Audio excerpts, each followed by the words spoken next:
Okay, time for some man time. Fellas, I know that most of you, when I say most, I mean the overwhelming vast majority of you, of us, have not been taught like this. The overwhelming vast majority of us will never ever hear something this absurd sounding ever in our lives. And the reason that it is absurd sounding is because we've been taught wrong and we're holding on to the wrong teachings. Love. Where did you learn it? Where did you get it from? Who showed you love first?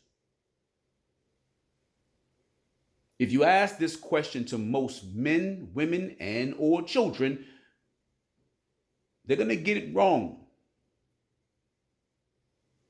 The reason being is because we don't know what love is truly. We think love is a feeling. We think love is a care.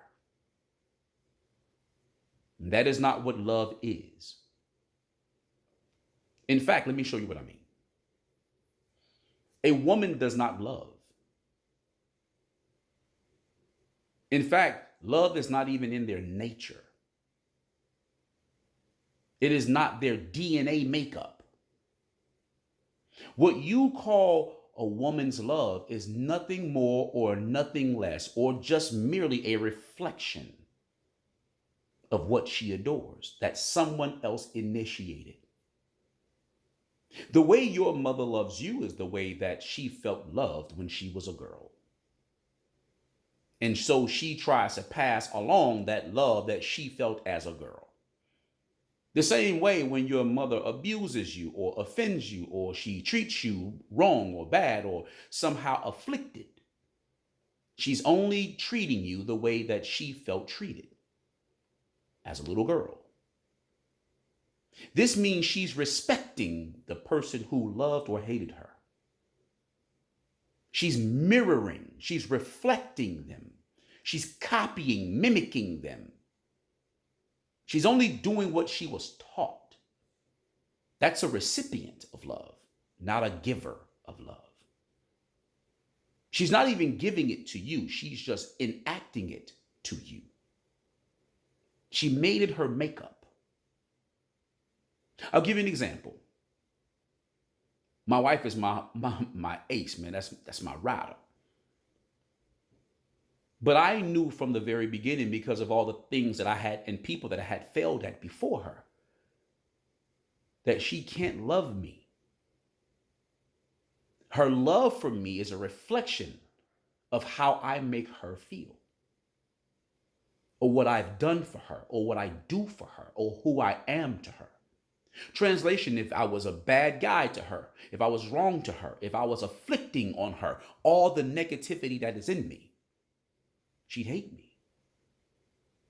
That would be a response. Her hatred for me, her resentment towards me, her loathing of me would be a response to what I do to and for her, at her, with her, what she receives. And so when she loves me, it is also a response to all of those good things and great things that I am to and for and with or at her. That means what she is actually loving is how she feels.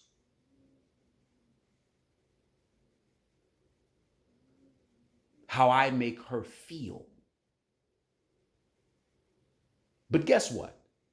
Had I not started or initiated making her feel some of these ways and showing her these things consistently for her to get used to these things, for her to become accustomed, did you catch it? Accustomed, customary, accultured, occulted in these feelings, in these actions, in this lifestyle, she would have never initiated this the same way towards me for as long as she has.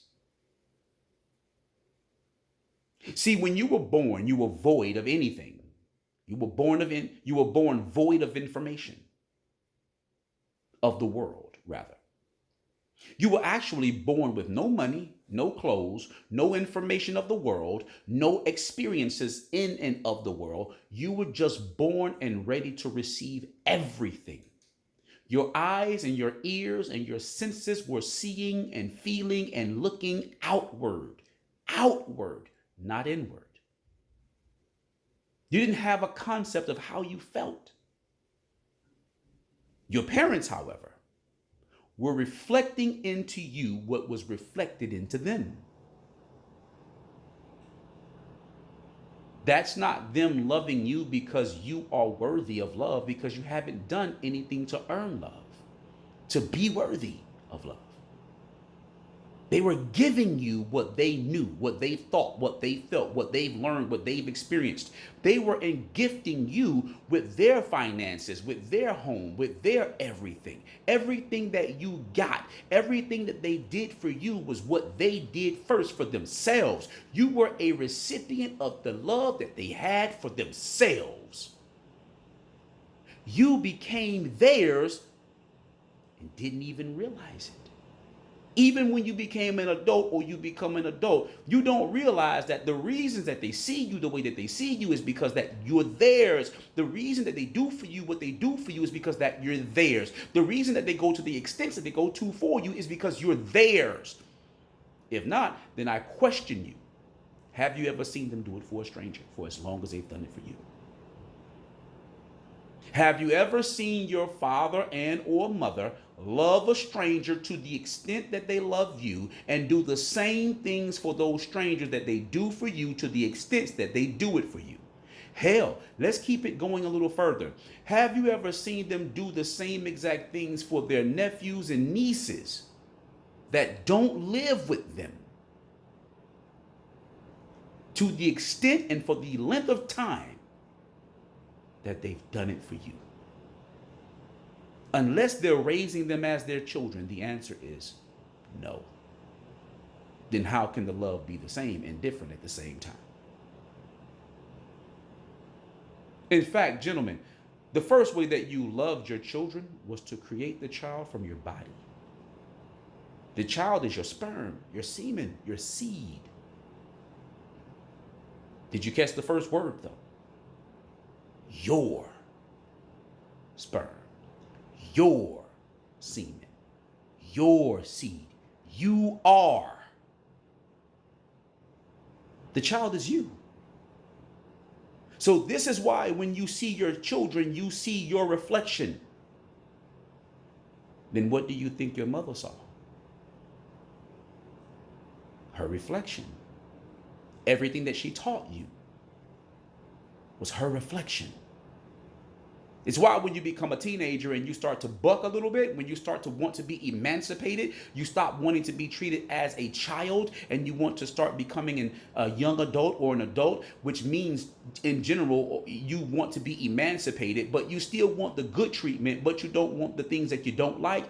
What that means is you want to be emancipated. And when you want to be emancipated, you and your parent, your father and or your mother, but primarily your mother, will start to have bad ties.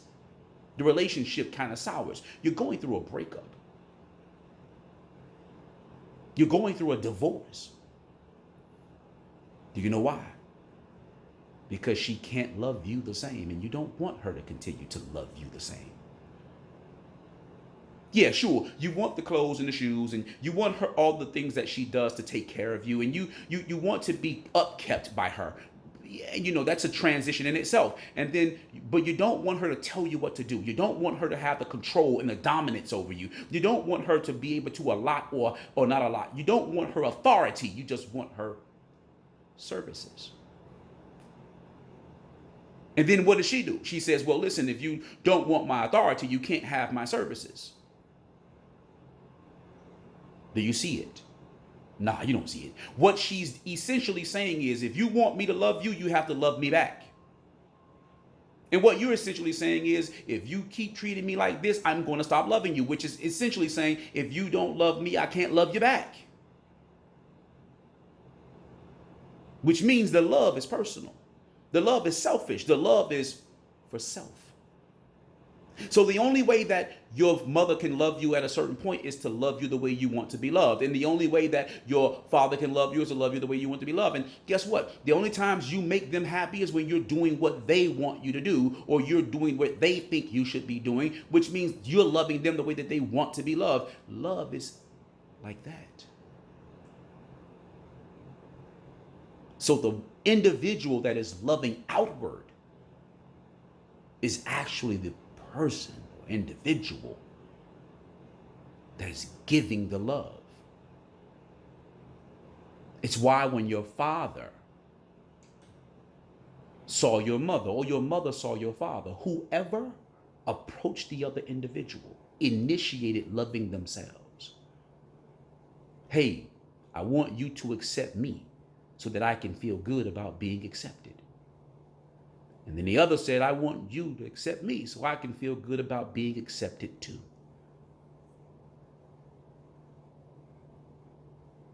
And what we call that initiation is love.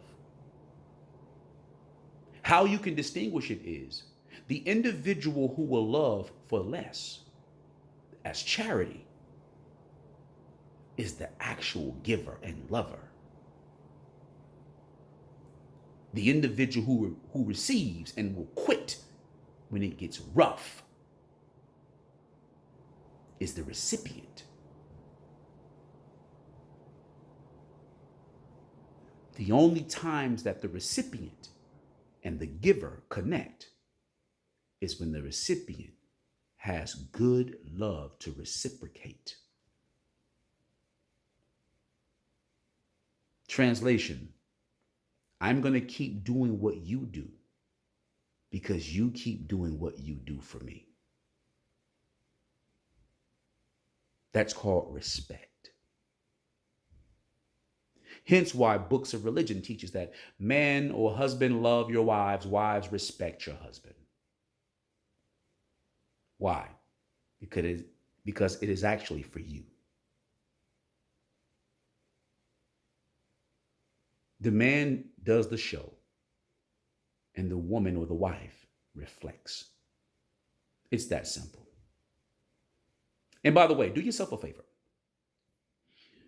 Look up the etymology of the word lo, L-O. Look up the etymology of the word have, H-A-V-E, have. And I also want you to take notice that the word have and gave are one letter off. You can only gave or give what you have. That's one. Next, look up the word behold. The etymology of the word behold. And then I want you to compare it to lo and behold. Or when you get married and it says to have and to hold. Lo, L-O. Abbreviate have or gave, you'll get the VE. Put an apostrophe after LO and then add the VE. Then remove the apostrophe. And what do you have? What do you lo? You lo and you have love. Bah! But what do I know? I'm an asshole. So until next time, like, comment, share, and subscribe, and let's get the conversation started. I think it's time for us to stop being fucking numbnuts and actually become fully grown adults. And until that time, man time out.